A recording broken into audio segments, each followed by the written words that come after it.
अब जरा इस पर एक दावा क्या है वो आपको दिखा देता हूं, उसके बाद आपको इस चर्चा की तरफ ले चलता हूं।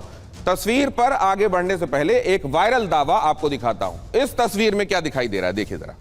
ये फ्यूल फिल्टर में खराबी हुई है। एथेनॉल वाले पेट्रोल से फ्यूल फिल्टर में खराबी हो गई है। तो क्या ये फ्यूल फिल्टर, अब जरा उस पंप की तरफ, वो जो पहले वाली तस्वीर है उस तरफ एक बार फिर से ले जाइए। ये फ्यूल फिल्टर आपको यहां दिखाई दे रहा है। क्या ये फ्यूल फिल्टर ब्लेंडेड पेट्रोल की वजह से खराब हुआ है? क्या हम रिवर्स कर सकते हैं? और एक, हाँ, ये तस्वीर, एक तस्वीर पहले, ये जो नीचे आपको दिखाई दे रहा है पंप में, ये फ्यूल फिल्टर कहां होता है टूटू साहब? और ये क्या इस वजह से खराब हो सकता है ब्लेंडेड पेट्रोल? ये फ्यूल फिल्टर एक प्राइमरी फ्यूल फिल्टर होता है जो पेट्रोल, जो पंप जो लगा हुआ है टैंक के अंदर, उस सबसे पहले वही डिप होता है पेट्रोल के अंदर, और उसी के थ्रू पंप के अंदर पेट्रोल जाता है, फिर आगे प्रेशर बन के जाता है इंजन के अंदर। नहीं, जरा अब एक बार फिर से वो जो फ्यूल टैंक वाला हमने दिखाया था अपने दर्शकों को, उस वाली तस्वीर में हम वापस जा सकते हैं।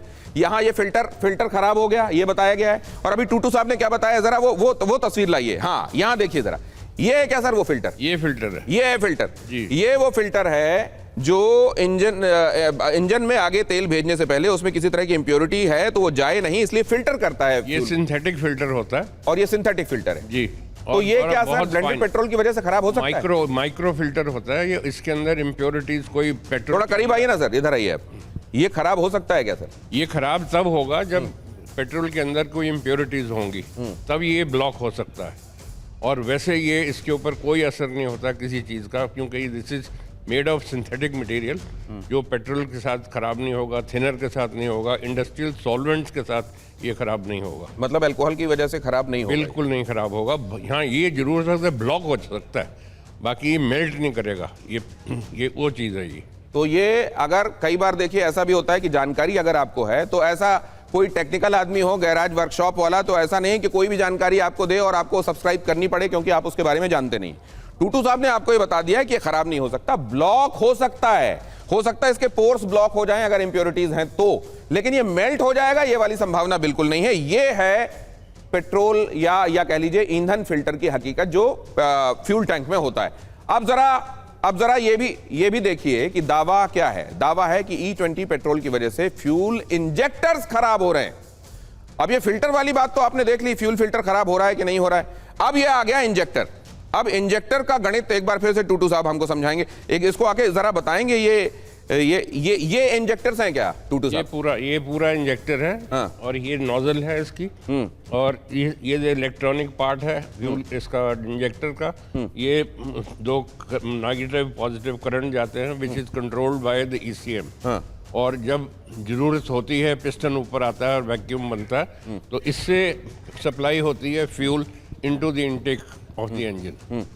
तो ये जो दावा किया जा रहा है सर वो ये किया जा रहा है कि E20 पेट्रोल की वजह से फ्यूल इंजेक्टर खराब हो रहे हैं। फ्यूल इंजेक्टर की जो सप्लाई होती है जहां पर फ्यूल की, वो जगह भी ऐसी दिखाई दे रही है, और ये कहा जा रहा है कि फ्यूल इंजेक्टर्स भी खराब हो रहे हैं। सैम, क्या सैम आपको भी इस तरह का दावा करने वाले लोग मिले? जी, दावा करने, और खुद ARAI ने भी जब अपनी जांच करी थी तब उन्होंने भी इस बात के बारे में तो क्लियरली इंडिकेट कर दिया था कि आउट ऑफ द 18 पार्ट्स जिस पर उन्होंने काम किया था, उसमें जो रबर पार्ट्स हैं या फिर प्लास्टिक पार्ट्स हैं उनमें वियर एंड टियर हो रहा है। ये तो उन्होंने भी अपने उसमें क्लैरिफाई कर दिया है। तो मतलब नहीं, तो ये जो है ये हो रहा हो सकता है और इसकी संभावना भी है क्योंकि एप्रीहेंशन पहले ही जताए गए थे, आप ये कह रहे हैं एज के साथ। और इसमें भी जो गाड़ियां BS6 वाली गाड़ियां हैं जिनमें अच्छा, ये जो पार्ट्स खराब हो रहे हैं या तो ये प्लास्टिक पार्ट्स हैं या रबर पार्ट्स हैं? प्लास्टिक पार्ट्स या रबर पार्ट्स, क्योंकि क्योंकि वो हाइड्रोस्कोपिक होने की वजह से नमी खींच ले रहा है और इसलिए ये फ्रेजाइल हो जा रहे हैं। हाँ, उसमें एयर कंप्रेशन जो होता है उसका भी एक रोल होता है, क्योंकि जो 14:1 जो ECU जो काम करता है, इथेनॉल में 9:1 करना पड़ता है। इसमें टूटू सर का भी सर ये मतलब ये मेटेलिक पार्ट को खराब नहीं करेगा? नहीं, मेटेलिक पार्ट्स को नहीं करेगा, बिकॉज मेटेलिक पार्ट्स तो ऑलरेडी उन्होंने तब्दील कर दिए हैं to be able to suitable for the ethanol E20। नहीं, तो सर ये बाद वाली गाड़ियों में हुआ है ना? जी। लेकिन पहले वाली गाड़ियों में मेटल भी खराब हो सकता है क्या? पहली वाली मेटल भी नहीं उसमें खराब हो सकता, मेटल नहीं E20 के साथ खराब होता। प्लास्टिक एंड रबर पार्ट्स के अंदर वेयर एंड टेयर जरूर हो सकती है। तो एक क्लैरिटी ये भी आपको मिल गई कि इसमें प्लास्टिक और रबर वाले जो पार्ट्स हैं, और इसको लेकर ये पहले ही बताया गया, अधिकृत तौर पर भी ये जानकारी मौजूद है कि ऐसा हो सकता है। मेटेलिक पार्ट खराब होने के चांसेस नहीं के जैसे हैं, ये बात भी टूटू साहब बता रहे हैं। तो ये इंजेक्टर्स में प्रॉब्लम आ सकती है, ये बात। अब जरा यहां पर ये देखिए, फ्यूल लाइन के संदर्भ में, फ्यूल लाइन मतलब वो लाइन जिससे होकर फ्यूल इंजन तक पहुंचता है पेट्रोल की टंकी से। अब ये टंकी से लेकर ये फ्यूल लाइन जो लेकर जाती है पूरे ईंधन को, ये जो फ्यूल लाइन लेकर जा रही है इंजन तक, इसमें ये कहा जा रहा है कि ये खराब हो रही है, कमजोर होकर टूट रही है। तो ये लाइन तो मेटेलिक होती होगी सर? कुछ गाड़ियों में मेटेलिक होती हैं और कुछ सिंथेटिक होती हैं।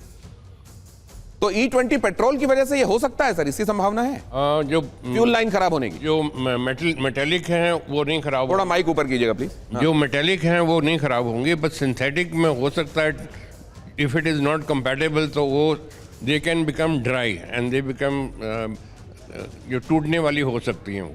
चलिए, तो यहां पर ये जंग लगा हुआ जो दिख रहा है, ये जंग लगा हुआ है, देखिए ये क्या, अगर मेटेलिक है तो जंग भी लग सकता है क्या? अगर वो जो फ्यूल लाइन है, अगर वो रबर की या प्लास्टिक पार्ट्स का इस्तेमाल उसमें किया गया है तो वो खराब हो सकता है क्या? इसको लेकर टूटू साहब क्या कह रहे हैं वो हमने सुना। टूटू साहब और सैम, आप दोनों का बहुत धन्यवाद, अपनी जगह पर आइए। लेकिन अब आप लोगों के पास, क्योंकि सबको यहां नहीं बुला सकता था, किसको इस पर कोई टिप्पणी करनी है, अगर आप में से जल्दी। अच्छा, खरे साहब बोलिए।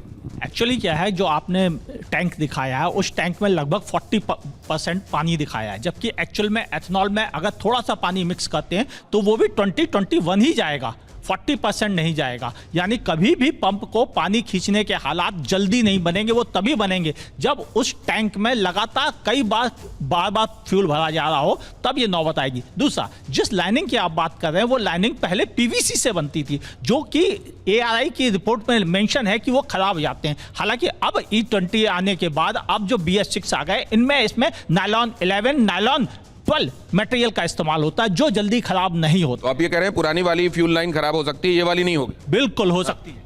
बिल्कुल एकदम सहमति है यहाँ पे।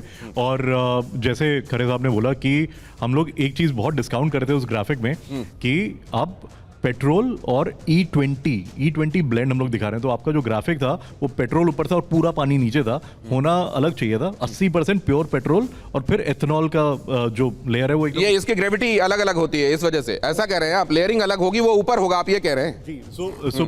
जो बेसिक प्रॉब्लम रहेगी वो नॉन कंप्लायंट इंजन के साथ होगी, क्योंकि कंप्लायंट इंजन जो है वो ऑलरेडी मटीरियल साइंसेस की वजह से एकदम नहीं, पहले आप मुझे ये समझाइए कि अगर इस पेट्रोल में मैंने पानी मिला दिया तो पानी कहां जाकर रुकेगा? वो सबसे नीचे लेयर बनाएगा, सबसे नीचे लेयर बनाएगा। तो ये नहीं होगा कि नीचे की तरफ पेट्रोल और ये एथेनॉल हो और ऊपर की तरफ पानी हो, ऐसा नहीं होने वाला। हाँ, क्या हम ये जो आपने फ्यूल टैंक बनाया था जिसमें हमने लेयरिंग दिखाई थी, उसको फिर से बनाइए जरा, उसको एक बार फिर से दिखाइए। पहली तस्वीर जो आपने दिखाई थी जहां पर ये दिखाया जा रहा है कि दोनों अलग अलग हो जाते हैं और लेयरिंग करते हैं, क्या उसको हम दोबारा इसमें डाल सकते हैं? अगर उसको दोबारा, हाँ यहां देखिए, ये जो कहा जा रहा है कि ये तेल है और ये पानी, आपने भी तो यही कहा कि पानी सबसे नीचे जाएगा।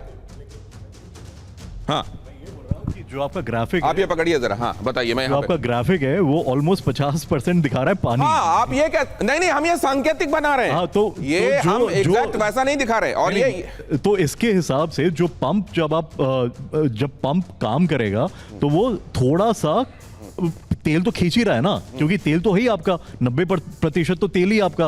वो जो 10% आप देख रहे हैं जो E10 ब्लेंड है वो 10% इथेनॉल का है, 20% इथेनॉल का है, उसके ऊपर जो चर्चा हो रही है उससे पानी का मात्रा बहुत ही कम होगा अगर वो मॉइस्चर खींचा तो, राइट? तो अगर आप पूरी टंकी लेके चल रहे हैं, मॉइस्चर आपका बनेगा नहीं, पानी बनेगा अगर नहीं। वो बोतल जो, अगर आपको याद हो, जो बोतल हम दिखा रहे थे वायरल दावे में जो दिखाई दे रही है, अगर वो बोतल हम एक बार फिर से देख पाए, उस बोतल में तो पानी इतनी बड़ी लेयर दिखा रहा है और पेट्रोल अलग एक बड़ी लेयर दिखा रहा है। और मुझे एक बात की और हैरानी है, अगर इस तरीके से अल्कोहल जो है वो इतना हाइड्रोफिलिक हो जाए या हाइड्रोस्कोपिक हो जाए तो मुझे लगता है कि लोगों को अलग से पानी की व्यवस्था नहीं करनी पड़ेगी, सीधे वो बोतल खोलेंगे और उसमें पानी मिलना शुरू हो जाएगा।